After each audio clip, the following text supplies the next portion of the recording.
Buenas noches a todos. Aquí estamos en nuestro segundo encuentro en la celebración de los 50 años del Padrino. Para mí es más que la celebración del Padrino, es celebrar como lector, como fanático de la lectura, es celebrar la aparición de un libro excelente como es Pídelo con Respeto, donde tenemos el honor de compartir con uno de sus coautores como es Óscar Sánchez Benavides. Óscar, buenas noches. Y como todos saben, me dicen Cineforo y para mí tener a Luis Bont es así como que necesario.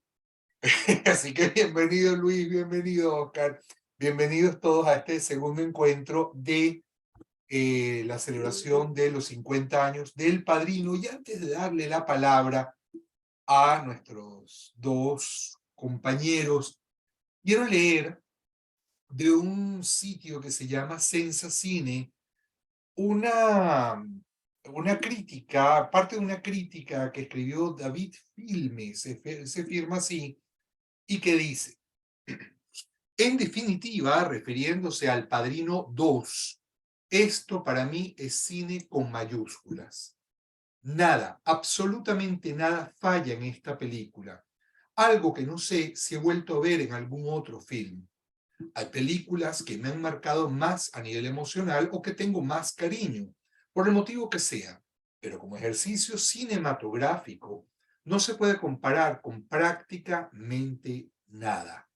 La considero una cinta imperecedera e indispensable en el séptimo arte, un clásico irrepetible y soberbio, además de inmensa, descomunal, necesaria por su dirección, guión, actuaciones, fotografía, música, vestuario, caracterizaciones, efectos y narrativa que sin duda hacen del Padrino 2 una de las mejores obras de la historia del cine.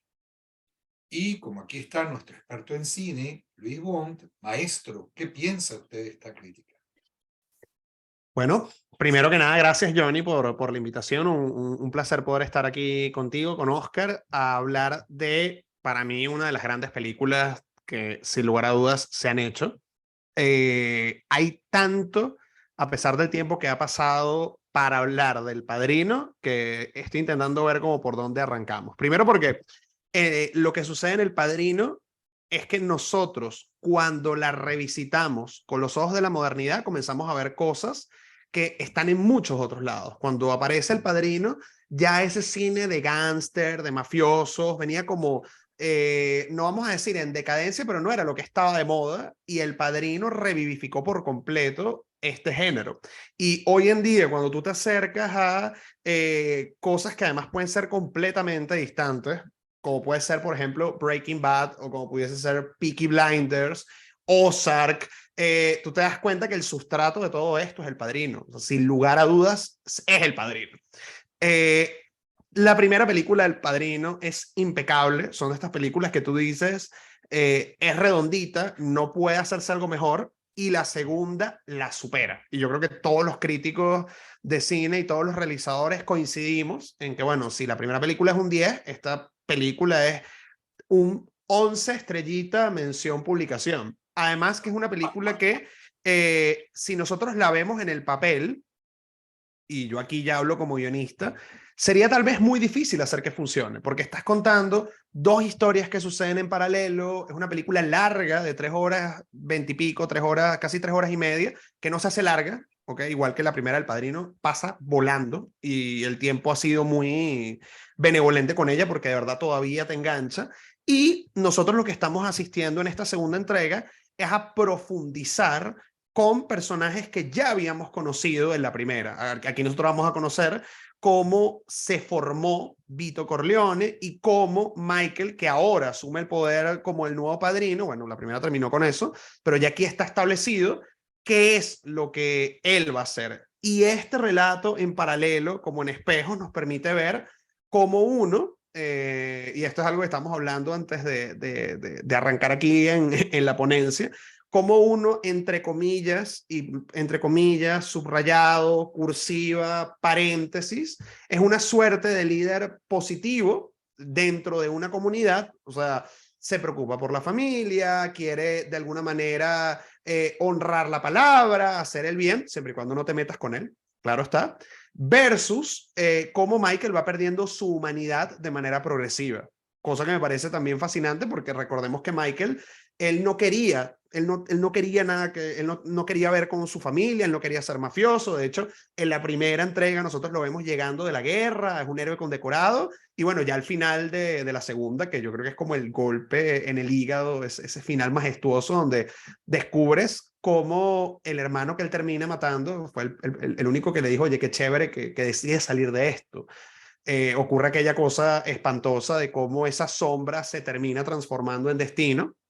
Y yo creo que desde ese lugar, lo que nosotros estamos viendo es cómo uno asciende, cómo uno al final logra tener una familia, logra tener el respeto y cómo el otro va palo para abajo. Es una película que te confronta muchísimo. Además, bueno, a dos monstruos, ¿no? Pero dos monstruos espectaculares. Pacino, De Niro. Y además de esto, El Padrino 2 es una película que esto la gente que más o menos le gusta los facts de películas lo sabe, pero por si acaso lo suelto. Francis Ford Coppola no quería hacer él no quería dirigir El Padrino 2 porque el rodaje de la 1 fue una pesadilla, se quedaron sin plata, etcétera, y bueno, él no quería hacer la segunda y le iba a dar la segunda película a Scorsese. Martin Scorsese iba a dirigir El Padrino 2. Y Scorsese dijo, no, mira, tú tienes que hacer esta película. Después de todo el boom que fue la primera, tuvo carta blanca para poder manejar el presupuesto a sus anchas, y desde ese lugar tú te das cuenta que El Padrino 2 es mucho más grande. La 1 no es que sea una película pequeña, pero bueno, en la 2 tú tienes diferentes países, locaciones, flashback. Algo que, por ejemplo, es maravilloso de la primera es que tú entiendes cómo funciona el gueto, cómo funciona ese gueto de italianos, etcétera. Y por otro lado, tú comienzas a ver por la línea de Michael cómo él comienza a tener cada vez más presión, más fuerza en el ámbito social, porque en la primera El Padrino uno siente que, bueno, por allá está el señor Corleone, la gente le pide favores, pero Michael es un tipo que, si nos descuidamos, llega a ser presidente. Y por eso también hacía ese paralelismo con Peaky Blinders e inclusive con Ozark, porque aquí vemos cómo esto poco a poco se fue infiltrando en la política. Todas esas ideas que, de nuevo, hoy en día nos parecen como, no solamente vigentes porque sigue pasando, sino porque uno dice, es que parece que nada cambia. Todo ese sustrato está en El Padrino. Por supuesto, El Padrino arrasó en el Oscar, se llevó 7 premios. Coppola, bueno, Coppola además ya tenía encima El Padrino 1, estamos hablando del director de Apocalipsis Now, de un pocotón de películas que son como íconos, y con El Padrino 2 terminó para mí de subir al Olimpo de lo mejor.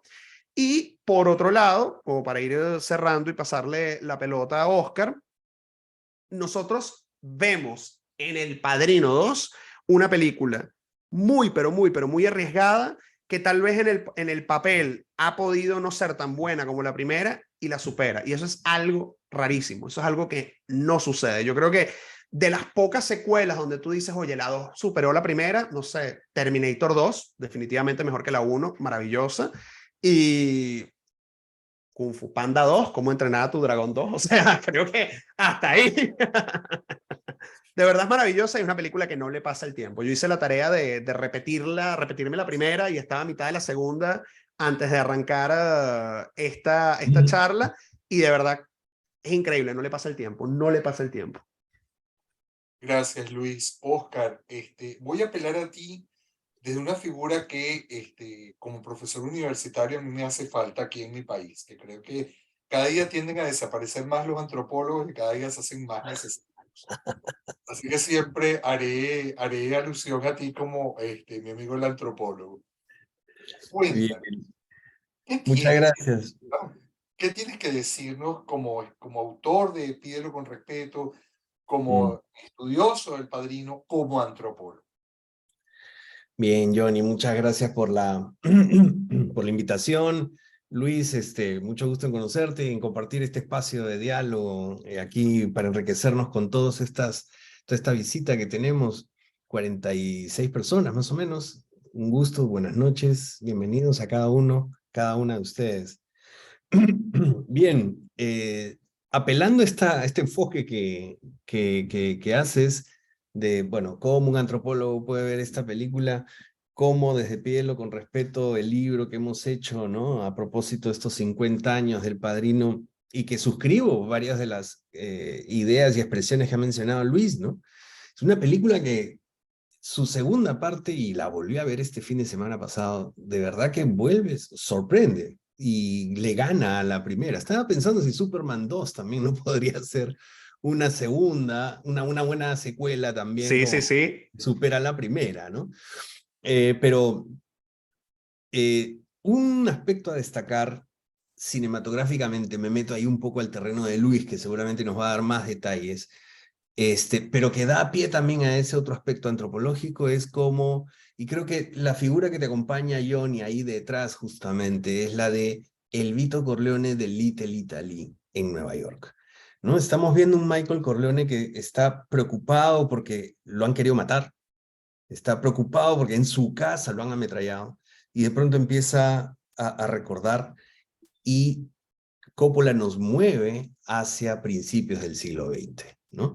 Nos traslada y nos hace ver a un Vito Corleone, ahora en la persona de Robert De Niro, que crece en la precariedad, crece en el trabajo de un inmigrante que, si exploramos un poquito los libros de historia, eran poquito encima de los afroamericanos. O sea, les llamaban cabezas negras, y si no los trataban como a los afroamericanos o a los negros, en términos más despectivos de esos tiempos, estos italianos eran cabezas negras que estaban condenados a, digamos, vivir en la precariedad, ¿no es cierto? Y en ese mundo vemos que se tiene que desenvolver mundo de pobreza, de exclusión, y un mundo de extorsión. Una extorsión que está personificada en el líder de la mano negra, ¿no es cierto? Fanucci, Don Fanucci.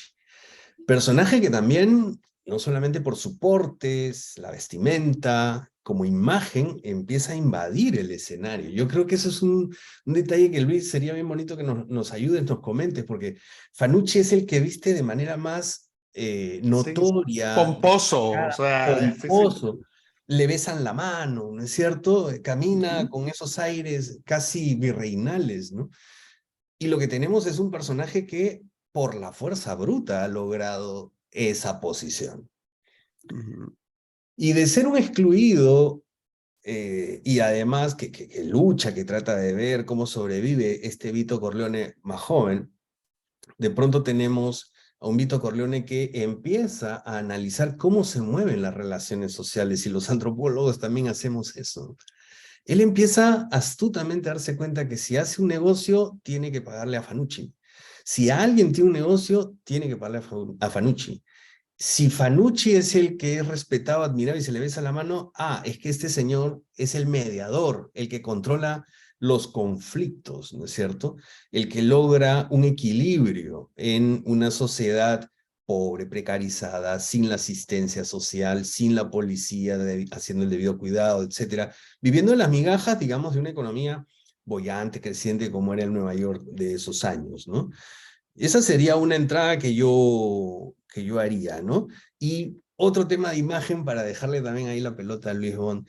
Esta vez yo he visto, y cojo tu comentario cuando dices, siempre volver a ver estas películas 50 años después, etcétera, te dicen más cosas. Y esta vez yo he mirado de una manera muy particular, he apreciado y me ha llamado mucho la atención la mirada de Al Pacino interpretando a Michael Ujú. Corleone.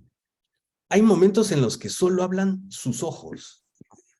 Entonces, si bien es un tipo de ojos grandes, ¿no es cierto? Es interesante cómo en ciertas escenas no se ve en El Padrino 1, pero en El Padrino 2 se ve de manera, bueno, quizás en El Padrino 1 hacia el final. Ujú. Su mirada, la mirada de Al Pacino al principio, cuando viste el uniforme militar y todavía es un muchacho colegial, como le dice su hermano mayor Sonny, es una mirada como que de un joven perdido, ¿no? Un joven inocente, de cachorro. Ujú. Pero su mirada se va volviendo, creo yo, un elemento clave en la película. Y ahora en El Padrino 2 que he vuelto a ver, de nuevo, la mirada de Michael Corleone, esos ojos grandes, desorbitados por la rabia, por la furia. Creo que es interesante anotar, no sé qué opinas ahí, Luis. Sí, mira, voy a rescatar algo de tu intervención anterior con el tema de los inmigrantes, que Mm, ahorita repitiéndome ambas películas, caí en cuenta de algo y que creo que es interesante y me voy acá con Pacino.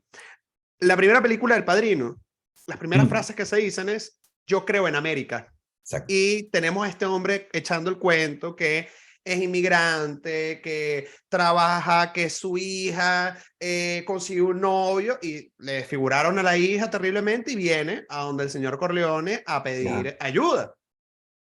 Y extrapolándonos, porque bueno, El Padrino 2 comienza con la historia de Vito joven y después que brincamos a Michael, pero más o menos el setting es el mismo. Hay una fiesta, está el padrino resolviendo cosas, haciendo negocios en plena fiesta, y llega este tipo, este senador, y le dice, mira, me vas a pagar tanto porque lo que tú haces es una basura, porque todos ustedes vendrán con su cabello engominado, no sé qué, pero para mí todos ustedes son una basura.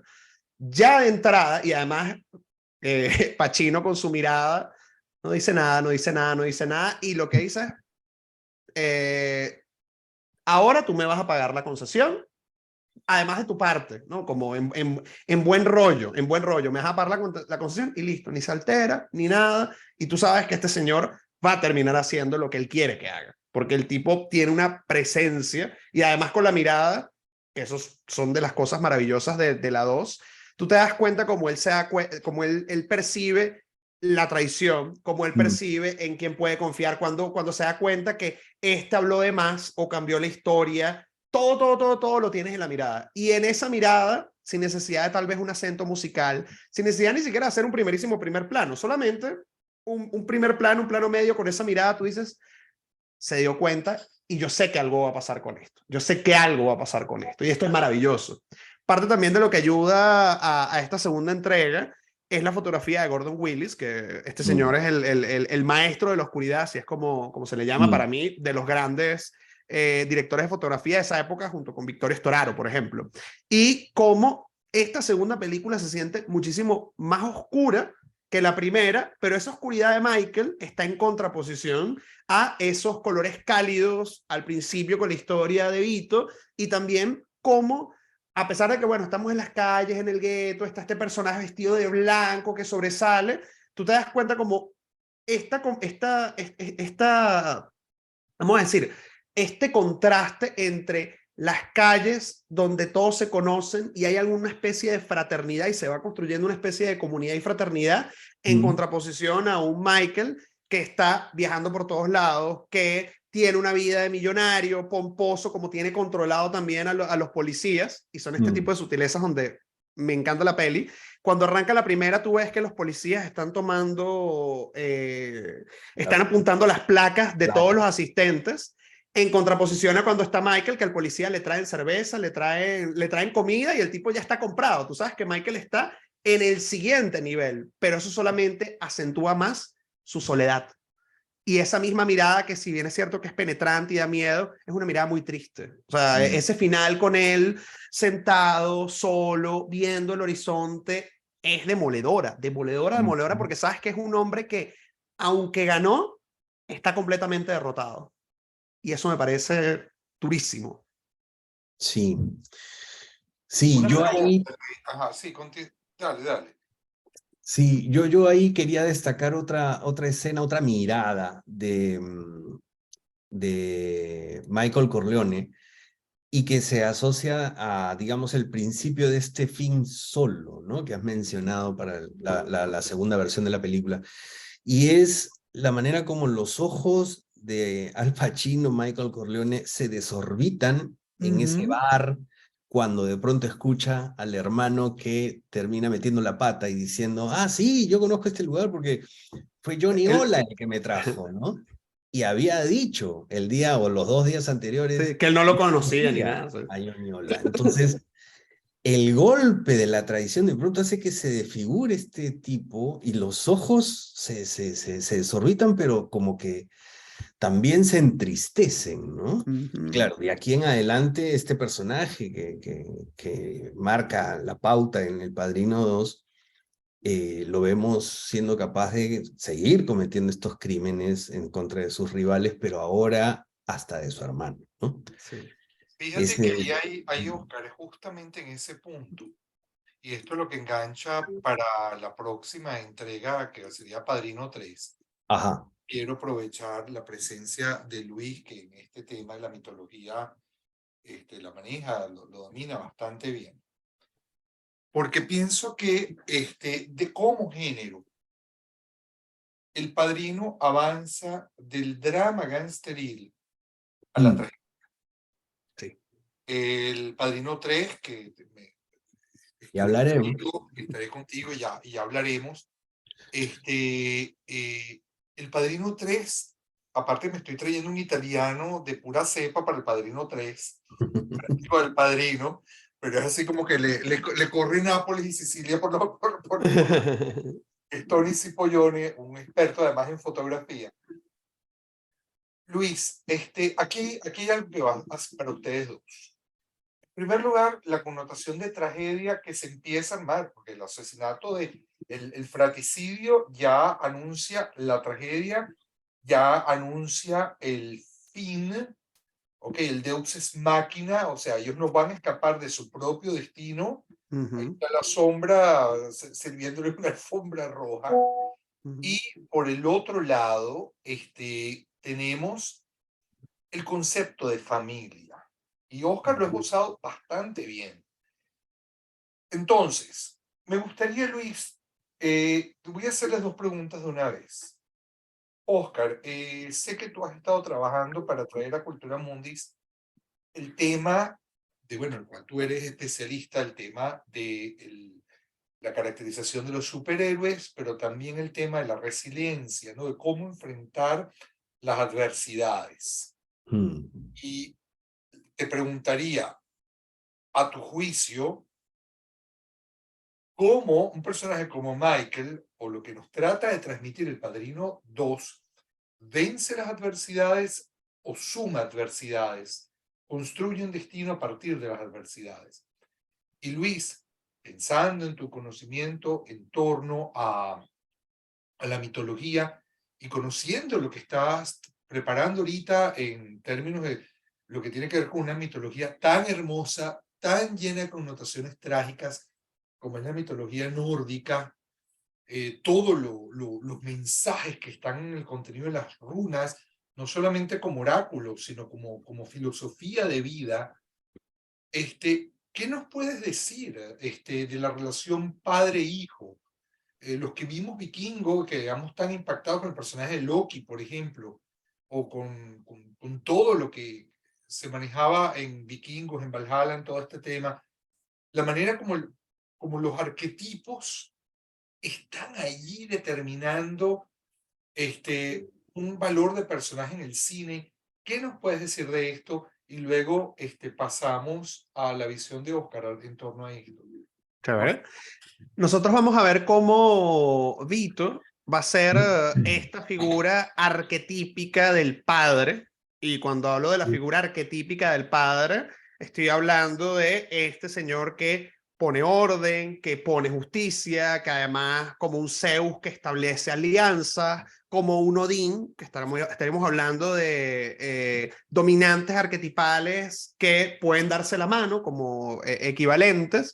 Un Odín que tiene además el don de la previsión. Fíjate que Vito, cuando Michael se vuelve padrino, Vito se vuelve entonces su consejero. O sea, y le dice, te va a invitar este tipo, no vayas porque te va a matar, etcétera. Es un tipo que siempre estuvo claro de qué era lo que podía hacer, qué era lo que no podía hacer. Fíjate que ya Vito en su última etapa lo que quería era tener paz, y yo perdí un hijo, tú perdiste un hijo, vamos a estar en paz. Mientras que Michael, en la otra antípoda, vendría siendo esa imagen de el guerrero, no en vano, él viene de la guerra, que actúa a sangre fría porque estamos en una situación de o mato o me matas, y no necesariamente toma las decisiones, si se quiere, más inteligentes, más conciliadoras en pro de la paz, como vendría siendo un Ares, en la mitología griega o un Thor en la mitología nórdica, y eso sencillamente termina generándole conflictos en la primera entrega a su papá y en la segunda a sí mismo. De hecho,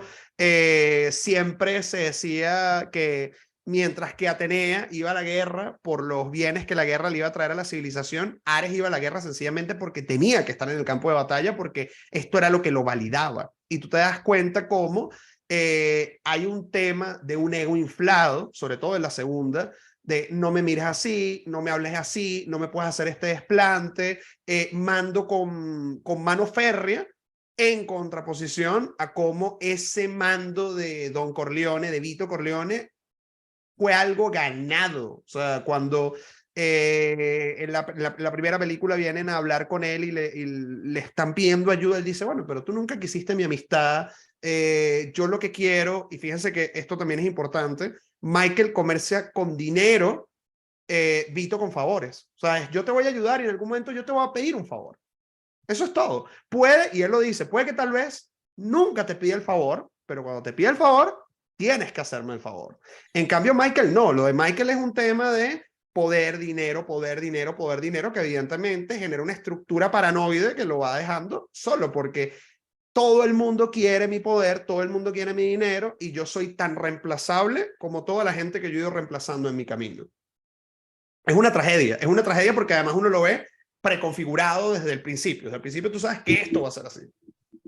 Claro, ahora fíjate que yo te escucho, Luis, y voy a hacer la contraposición entre el enfoque que tú estás haciendo desde Jung, y recuerdo el texto de Freud, Tótem y Tabú, que era el padre de la horda, y es lo que va a servir a Lacan para hablar de lo que es el padre del goce. Es decir, hay un padre que regula, pero cuando falta este padre que regula, este padre que mantiene un orden, se desata el caos.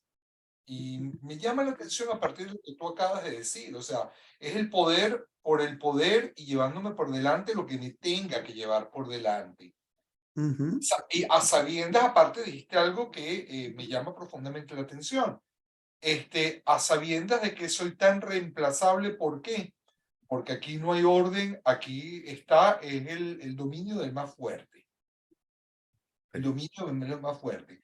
Es el tema un poco en la onda de la conversación que teníamos antes con relación a tu próximo curso sobre runas, lo que sería la mitología nórdica, el Ragnarok. Sí. La suerte. Y fíjate que todos los dioses mueren, precisamente. Sí. Exactamente, y es el tema apocalíptico, ¿no? El apocalipsis que está por venir. Ahora, y que bueno, el apocalipsis es operático en la tercera entrega, no vamos a hablar de eso todavía, ¿no? Pero Oscar, cuando Luis está planteando este tema de la persona que se deja arrastrar en un destino que cada quien lo construye, podemos estar claros, uno construye su destino. Uno decide cómo se engancha con su propia sombra y cómo construye cada quien su tragedia. Digamos, al menos en esta narrativa que nos da El Padrino, las tres películas del Padrino. Te pregunto, tú que vienes trabajando con el tema de la adversidad, ¿cómo ubicas? Y aquí te tengo la foto de el fratricidio. ¿Cómo ubicas tú a Michael? ¿Es una figura resiliente o es una figura entregada a su propia muerte? Yo creo que es interesante la pregunta que plantea porque, a ver, vamos a ensayar una respuesta, a ver cómo cala, si nos ayuda a dar un mejor orden a todas estas ideas que nos has planteado, ¿no? Todas estas curiosidades. Yo creo que esta figura de la tragedia es importantísima. O sea, la hemos mencionado ya varias veces aquí hoy, y yo creo que es importante porque esa tragedia del estilo griego, de la manera como los griegos la retrataban, es como que no hay escapatoria. O sea, vas ahí y ahí vas a continuar y ese es tu destino. Y Michael, al comienzo de la primera película, le dice claramente a Kay, esa es mi familia, no soy yo. Pero después, poco a poco, se va viendo involucrado y hay como hitos, ¿no? Que de pronto lo sumergen a este personaje, a Michael Corleone, en esta ruta de convertirse en ser el sucesor del padrino. Yo creo que uno es el atentado contra su padre. Sí. Quieren matar a su padre. ¿Por qué? Porque el padre ha hecho una serie de contactos, ha logrado sobresalir de la pobreza, de la exclusión, corrompiendo políticos, comisarios, jueces, etcétera, y ahora otros vienen a pedirle esos contactos para que les ayude a sus nuevos negocios, que en este caso ya es la distribución de las drogas, ¿no? Padrino no está de acuerdo y ahí viene la primera desavenencia y lo matan, lo quieren matar, perdón. Intentan asesinarlo. Ahí Michael tiene un primer choque. Y el segundo choque es que cuando va a verlo al hospital, deja a su novia, está más preocupado por lo de su papá, va al hospital y se da cuenta que todos aquellos que con el poder que tenía el padrino debían de cuidarlo, no lo estaban cuidando. Y no solamente eso, sino que cuando él llama a la policía llega y le dice, ¿tú qué te metes en este mundo, no? Y le meten el tremendo golpe en la cara, que a él le marca una herida, que en la película la vemos no muy bien retratada, quizá por la tecnología, por el maquillaje que se alcanzaba en esa época a elaborar, a proponer.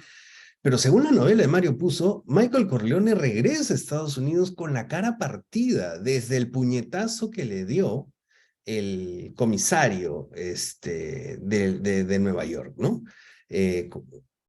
McCloskey. McCloskey le da un tremendo puñetazo y lo vemos a Michael Corleone en Sicilia todavía con el pañuelo aquí, ¿no es cierto? Como que limpiándose el sudor, pero en realidad se tenía que limpiar las mucosidades que se le salían porque tenía el maxilar superior destruido, roto.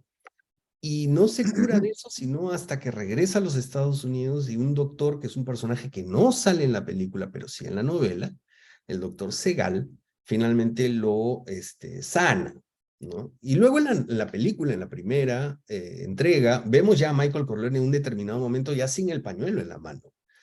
Pero en realidad, él tiene esa gran herida en el rostro y que es la huella que le ha dejado ya la realidad, que es que ni la policía que mi padre también corrompe, ahora está dispuesta a protegerlo, ¿no? Entonces acá tengo que entrar yo y no hay otra. Y cuando ahí están tratando de dilucidar cuál va a ser la siguiente acción y se enteran de que han matado al matón de la familia, entre otros, de pronto dicen, ya no, o sea, y él toma la decisión de dar ese paso. Cuando da ese paso, ya no hay marcha atrás. Fíjate que tú estás introduciendo, Oscar, entonces el tema de la vendetta, Exactamente. a diferencia de Vito. Así es. Vito es una especie de pax mafiosa, es decir, los negocios necesitan paz, por favor, ¿no? Y además, él representaría en la novela de Puzo y en la película de Coppola y Puzo, él representa este personaje que es llamado Lucky Luciano, que es el que, digamos, logra consolidar una pax mafiosa luego de una matanza de un año, la matanza de Castellamarese, una matanza de un año entre mafias. Y hay algunos analistas que llegan a decir que Lucky Luciano llegó a sentar a todos los capos de las 5 familias y les dijo, tenemos que iniciar una nueva vida. Y además, él también tuvo que matar a algunos, pero de aquí en adelante se tiene que iniciar una nueva vida, si no, no hay negocio. Y hay quienes dicen que esta es la figura del Consejo de Seguridad de Naciones Unidas, ¿no? Las 5 grandes potencias que finalmente tienen veto, etcétera. Así es como funcionaría también la comisión, ¿no? Que es la de las 5 familias que finalmente ponen derecho de veto de ciertas acciones, de ciertos negocios, o luz verde para ciertas acciones y negocios, ¿no? Respetándose los territorios, etcétera. Ahora, tú has metido veneno otra vez en la pregunta, como en la semana pasada. Has mencionado el tema de la resiliencia. ¿Cómo poder introducir la resiliencia por aquí? Y me cuesta un poco, en el sentido de que Michael Corleone toma una posición violenta para defender algo, La resiliencia, y aquí sí me voy a expandir un poquito, es más bien algo que tiene que ver con una adversidad insoportable, dolorosa, pero que uno busca mecanismos para sobresalir de ella. Por ejemplo, haciendo que el sufrimiento sea procesado. El dolor es inevitable, pero el sufrimiento puede ser elegido, procesado, es opcional. Esta frase es de Boris Cyrulnik, un Oh, psiquiatra francés que justamente tiene varias conferencias interesantes acerca de la resiliencia. Él pasó por un campo de concentración. Como él, muchas otras personas siguieron llorando, sufriendo el dolor de lo que significó el holocausto, pero él dice, muchos otros lograron procesar este sufrimiento y convertirlo en una dimensión de la propia existencia que está ahí guardadita, que habrá que llorarla cuando toque, ¿no? Pero que no necesariamente debe anular todas esas otras dimensiones que tienen las personas para salir a la búsqueda de lo que se desea, ¿no? En el mundo. Siempre teniendo como un trasfondo ético, ¿no? Un trasfondo ético de la búsqueda del bien, a pesar de haber sufrido todo ese mal, ¿no? fíjate Dice ese que autor, cuando, ¿no? perdóname que te interrumpa, Sí. fíjate que voy a retomar algo que hablamos la vez pasada, Ujú, porque cuando tú estás trabajando el tema de la adversidad, fíjate cómo en el concepto de mafia, a mí siempre me gusta ir a los inicios de la palabra, de dónde surge la palabra. mm, Fíjate que algunos ven la palabra MA y luego la F como mia familia. ujú, Mafia es la defensa de la familia.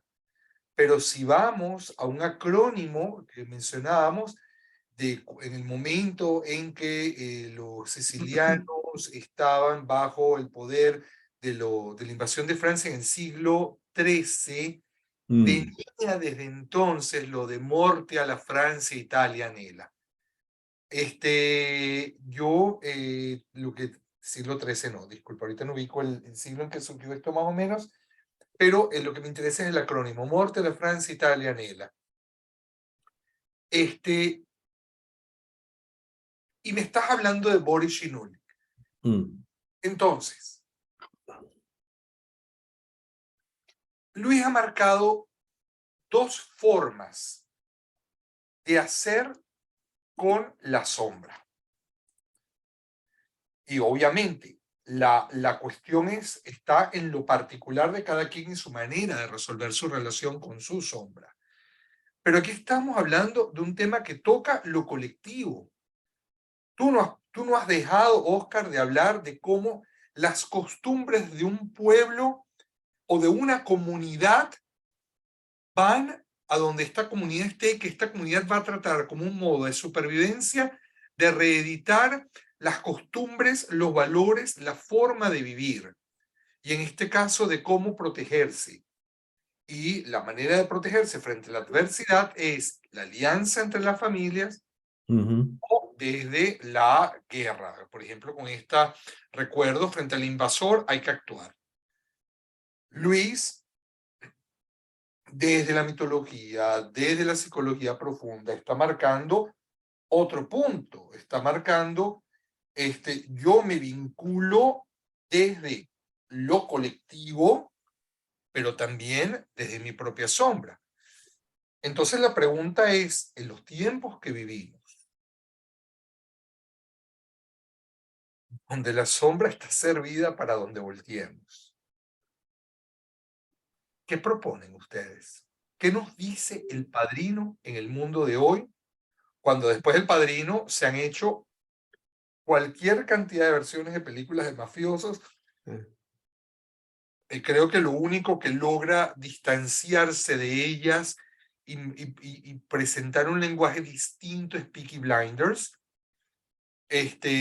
Luis, ahí tú me corriges porque tú ahí sabes mucho más que yo, pero hoy en día, ¿qué? 50 años del Padrino, ¿hoy qué? Les cedo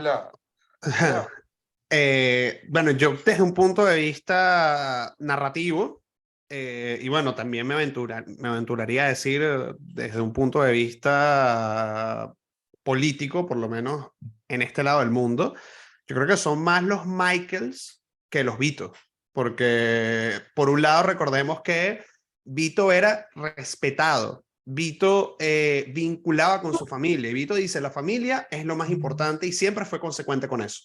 En cambio, Michael no. O sea, porque si bien es cierto que él comete el fratricidio en la segunda película, ya en la primera mató a su cuñado. Y además, ¿qué es lo que le dice él a su hermana? Oye, ¿cómo yo voy a dejar a mi sobrino sin padre? Y lo hizo, no le tembló el pulso. Es mucho más, ojo, estamos hablando de, evidentemente, tanto Vito como Michael, estamos en el rango de lo patológico, pero yo siento que Vito, dentro de Vito hay un elemento vinculante, hay un héroe, hay una posibilidad de honrar ciertos vínculos emocionales que Michael no tiene.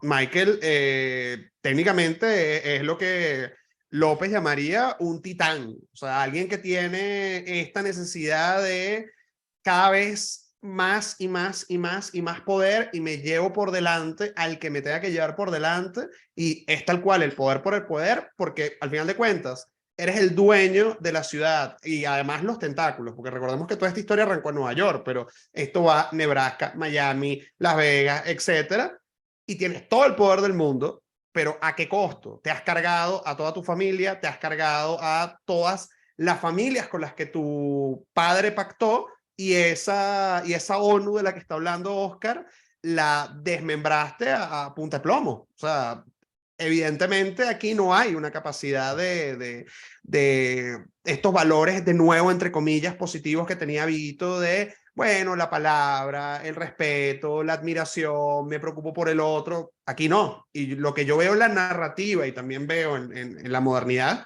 son Michael Corleone, listo, con patente de corso para hacer lo que le da la gana.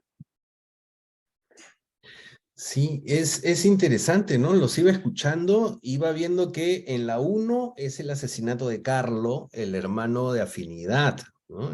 Con el que tiene parentesco espiritual, el cuñado. Pero en la 2 es Fredo, digamos, de las muertes más condenables. Toda muerte es condenable, pero hay unas más que otras, ¿no? Y estos, algunos lo identifican como el síndrome, no sé, cainita, ¿no? De andarnos matando entre hermanos. Tú decías algo interesante, Luis, me gustó mucho.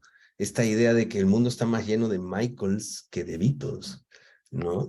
Y Vito, en el mundo de las personas privadas de libertad, por ejemplo, aquí en el Perú hay varios estudios interesantes que se han hecho como lo que ha pasado con los delincuentes que habitualmente cometían sus fechorías haciendo uso, por ejemplo, del timo, ¿no es cierto?, del engaño hábil, astuto, versus aquel que llega, ametralla todo y luego se lleva lo que quiere, ¿no? Creo que lo mismo pasa en muchos de nuestros países de América Latina, y lo mismo ha pasado con la mafia. La mafia, de ser una organización que controlaba sindicatos, controlaba el juego, la prostitución, de pronto ha pasado a vender armas, ha pasado a vender a ejércitos y guerrillas por el mundo, ha pasado a vender drogas, y la manera como mataban también lo hacían con la lupara bianca, decían ellos, ¿no? O sea, que no quede registro del cuerpo. Si no hay cuerpo, no hay delito. Ahora no, te ponen un coche bomba y si por ahí pasaban niños, no importa. Igual han detonado varios coches bomba y matado a un montón de gente colateralmente, ¿no? Es como que vivimos en ese mundo de menos Vitos y más Michaels, ¿no? En donde la violencia desborda al personaje, llevándolo, y pensaba también en la figura de Kay, la mujer de Michael, que llega un momento de decirle, me das miedo. O sea, ese hombre que bien podría haber hecho la Pax Romana, y comparemos a Carmela, que era la esposa que acompañaba a Vito y que era la madre abnegada, ahora más bien Kay es sacada de la casa, expulsada, y por otro lado le dice, me das miedo. Le pide el divorcio, rompe con la familia tradicional, pero a su vez ella rompe porque no aguanta estar en un escenario de cada vez mayor violencia, ¿no? Entonces, así como podemos ver la muerte de Carlo, la muerte de Fredo, el papel de Vito, el papel de Michael, podemos ver también los papeles de Kay y el papel de Carmela, ¿no? Cómo se trastoca esta figura de una mafia que puede ser inevitable, porque creo, no sé si hay país del mundo que haya erradicado por completo la delincuencia, pero en algunos casos la idea es que no invada, que no inunde, que se mantengan más áreas de las sociedades libres de estas fechorías, versus lo que hoy está pasando en muchas de nuestras sociedades, ¿no? Que los malhechores invaden casi todas las instancias de la vida social y pública, ¿no? Oscar, yo quería preguntarte algo, bueno, traerlo aquí a la conversación. Con Kay quería acotar algo que para mí el diálogo durísimo es cuando le dice, prefiero no tener un hijo porque va a salir niño y va a seguir siendo un mafioso como tú. O sea, eso me parece que fue demoledor. O sea, prefiero Demoledor. perder al niño antes que salga mafioso como tú. Es durísimo. Y hay algo que es muy importante y está presente en las tres películas. Lo vemos además de forma progresiva, y fue algo que pillé en esta segunda vez que la vi, y está Ajá. todavía más presente en la tercera, que es la religión. O sea, siempre hay un contexto religioso, más allá de evidentemente la bautizo, boda, primera comunión, el entierro, ¿no?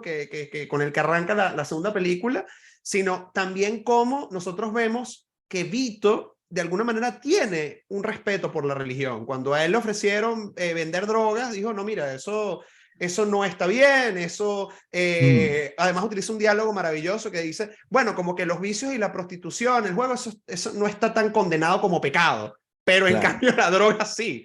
Y Sí. nosotros vemos como ese elemento religioso se perdió por completo en Michael. O sea, ese momento maravilloso de renuncias a Satanás y no sé qué, y se está cargando a todo el mundo.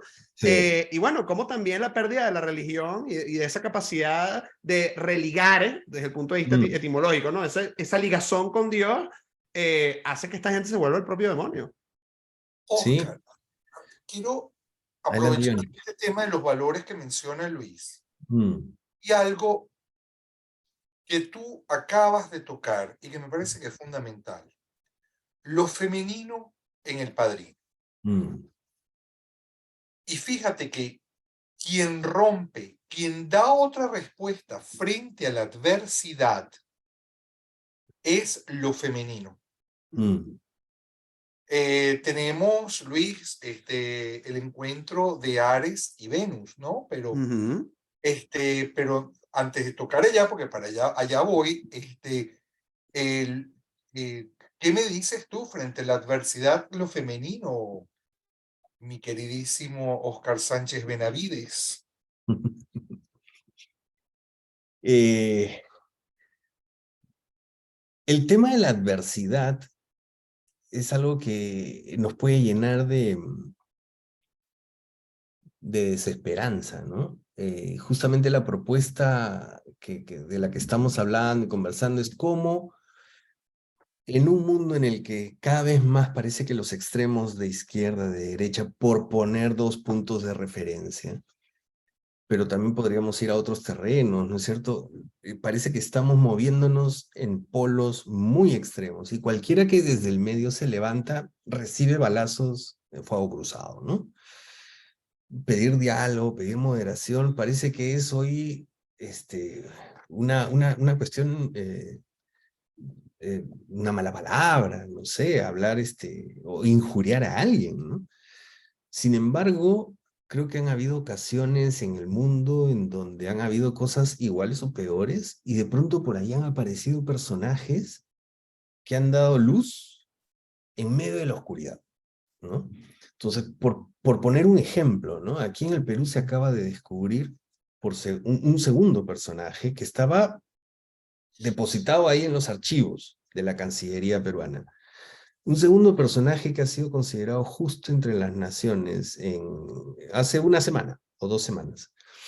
¿Y por qué? Por haber salvado judíos durante la Segunda Guerra Mundial, aún en contra de los mandatos de su propia Cancillería. El caso que yo conozco más, porque este último recién lo estoy conociendo, investigando y se ha dado a conocer, pero el que yo conozco más es uno que se descubrió hace unos 6 años más o menos, también de una persona que de pronto dijo, oye, esto no puede suceder.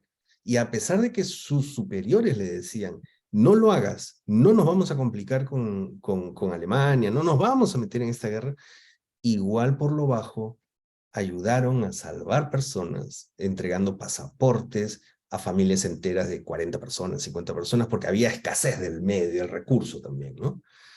Entonces tú dices, esos personajes, ¿por qué no se conocen? Esos personajes que han dado luz en medio de la oscuridad, ¿por qué no, ante la adversidad, por qué de pronto no los levantamos, ¿no? Que han dado a luz en la oscuridad. Sí, Que han han hecho dado que a la luz vida continúe. en la ¿Cierto? oscuridad. Te Sí, eso sí. pregunto, porque tú también eres especialista en el tema de los cómics. ¿Qué diferencia entonces a la Mujer Maravilla de los demás superhéroes? Y Luis, de ahí me voy hacia las Amazonas y me voy contigo. Ajá. Complejas tus preguntas, Johnny. Pero es que es lo femenino, el agua, el silencio, la concepción, la creación, la ruptura de las vasijas.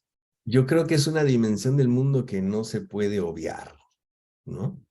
La dimensión femenina de este mundo.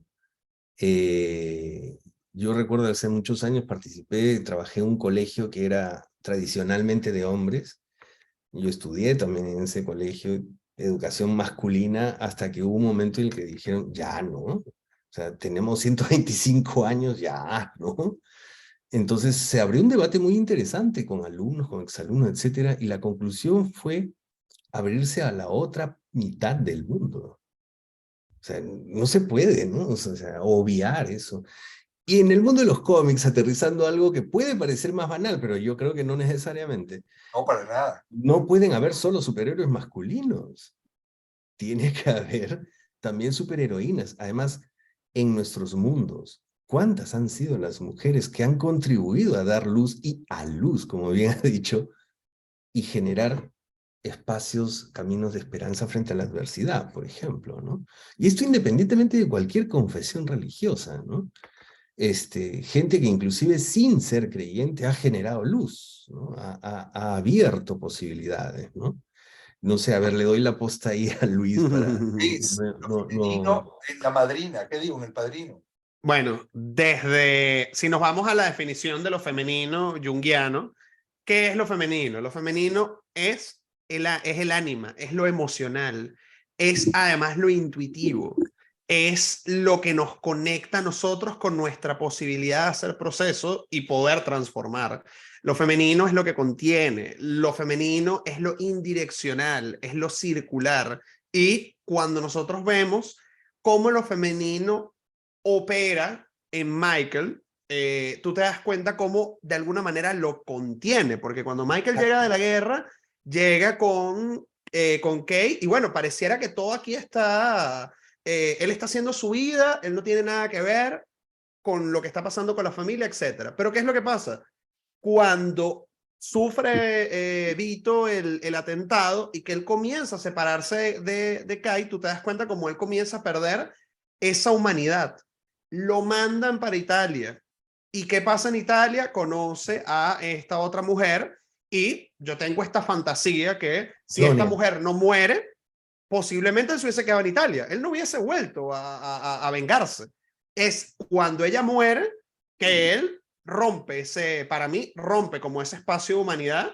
Y fíjate que cuando él se encuentra de nuevo con Kai en la primera película, que él le comienza a justificarse a sí mismo. O sea, un hombre tiene que proteger, esas son las mujeres y los niños que pueden, ¿sabes? No hacer nada frente a los problemas, pero el hombre tiene que encarar.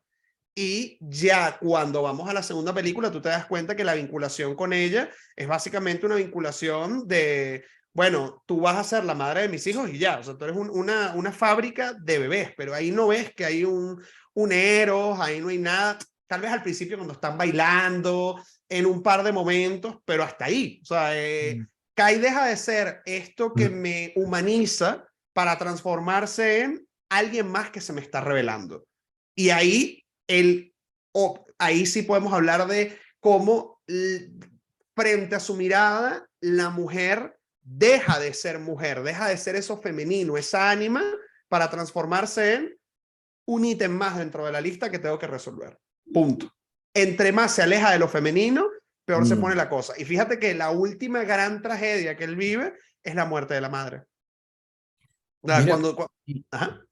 perdona, me haces acordar a cómo Vito le llama la atención de manera muy asolapada a Sonny por su espíritu mujeriego, ¿no? Y le dice, ¿no? Un hombre que no sabe cuidar una familia, ¿no? En otro momento le dice, ¿qué pasa? Esa muchachita con la que te estás viendo te está alterando la Sí, cabeza. No sí. piensa, ¿no? O sea, la mujer puede ser perturbadora, su ausencia, la perdición, pero también es como cuidarla, aquella que está dándole sentido a tu familia, te equilibra, ¿no? Interesante, interesante lo que comenta Los Luis. micrófonos están abiertos, por favor, si alguien del público quiere Sí, hacer claro. una pregunta de los asistentes, por favor, ya estamos llegando al cierre de este foro.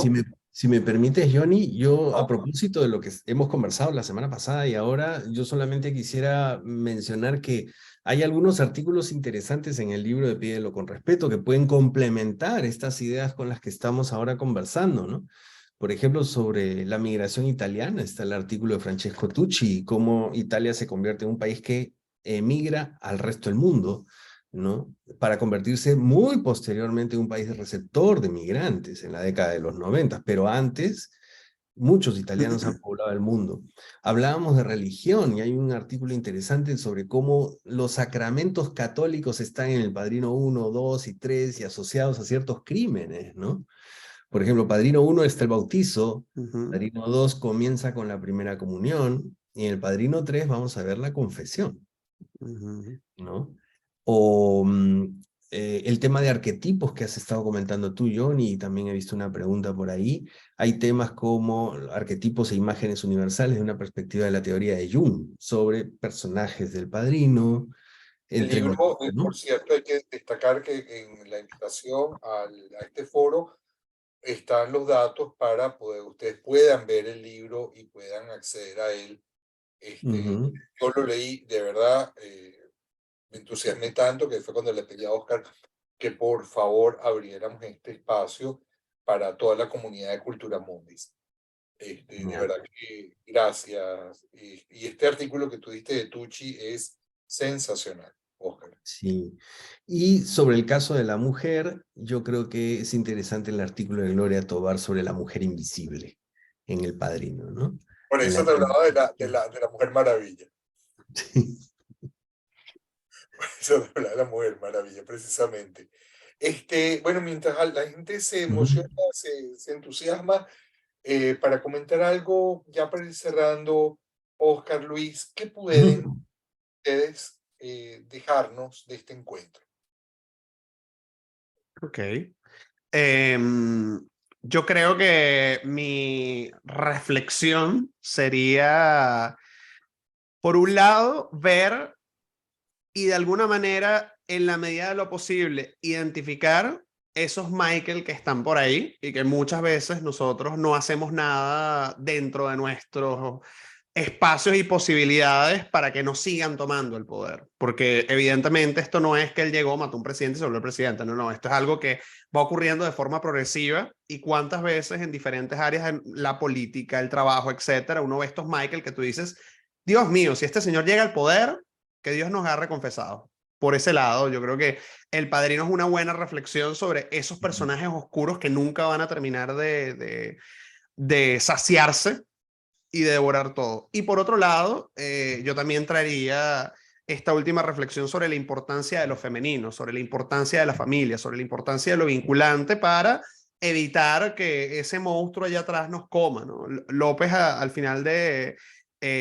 uno de sus ensayos de ansiedad cultural decía que todos nosotros tenemos un titán y que nuestro trabajo todos los días es amarrar el titán para que no se salga de control, que me parece que es una imagen poderosísima, porque todos somos potenciales titanes. Y yo creo que el trabajo acá es ver el titán afuera y darte cuenta que también tienes el tuyo y amarrarlo. Y ahí es donde entra precisamente Eros, lo vinculante, que no podemos perder. Qué bonito. Eros, lo vinculante que no podemos perder. Hay una pregunta de Dil Roth, Luis, que bueno, que creo que daría para un foro completo, que es cómo ves a Shawn Michaels en la cultura venezolana. Y ahí nos vamos a todo lo que son las pandillas. Luis podría... El pranato. Granato. Que lo dijo Oscar, que allá en Perú, en las cárceles, aquí eso se le llama pranato. Y además que el pranato es algo que con el fenómeno de la migración inclusive ha ido a otras partes del mundo. O sea, que las pandillas se van directamente y tal cual como la época de Italia. O sea, es lo mismo, es la misma historia. Y Oscar, ¿qué puedes decirnos tú para como cierre de este foro?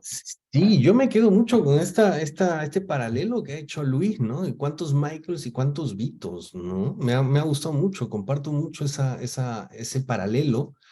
Y yo lo decía también en el seminario, en el conversatorio pasado, ¿no? Somos furias y somos calmas, ¿no? O sea, todos tenemos uno y otro. Y trataba de ver si Michael Corleone, a Vito no lo hemos visto, nunca lo hemos visto de esa manera, digo, mostrar su furia, ¿no? Y en la 1 creo que cuando cierra la película con Michael Corleone sigue siendo un personaje pausado, criminal, astuto, voraz, pero pausado. Más bien explosiona en la segunda. Sí. Ahí lo vemos explosionar frente a Kate, ¿no es cierto? Cuando el tema del aborto, cuando lo ha querido matar y de pronto, ¿qué? ¿No sabes que me ha querido matar en mi casa? Se vuelve un tipo explosivo, ¿no? Sin control. Es interesante, ¿no? Y cómo esta idea siempre nos mueve, lo decía también yo la vez pasada, todas las culturas han buscado de una u otra manera el equilibrio entre estos dos extremos, ¿no? El justo medio. Y bueno, El Padrino creo que es especialmente, ¿no? Una película sobre cómo nuestras furias se pueden desencadenar también, ¿no? Y convertirse en Michaels y generar la resolución de todos nuestros problemas como si fuéramos Michaels, ¿no? Y de hecho, las furias van a alcanzar a, literalmente, las erinias, las furias, van a alcanzar a Michael en la tercera. Así es. El grito de Michael Corleone para cerrar este foro.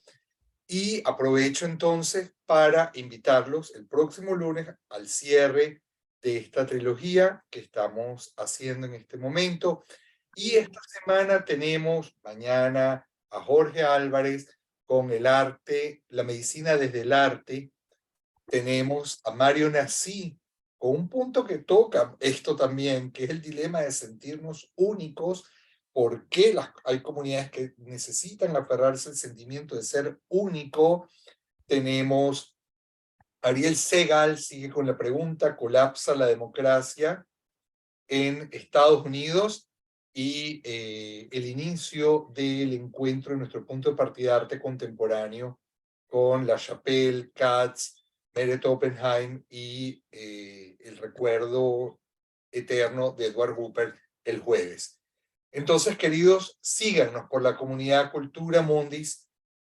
Ahí estamos y muy pronto, frente a la adversidad, con Oscar Sánchez y Runas con Luis Bond. Los esperamos. Hasta la próxima. Gracias, chao. Gracias, hasta luego.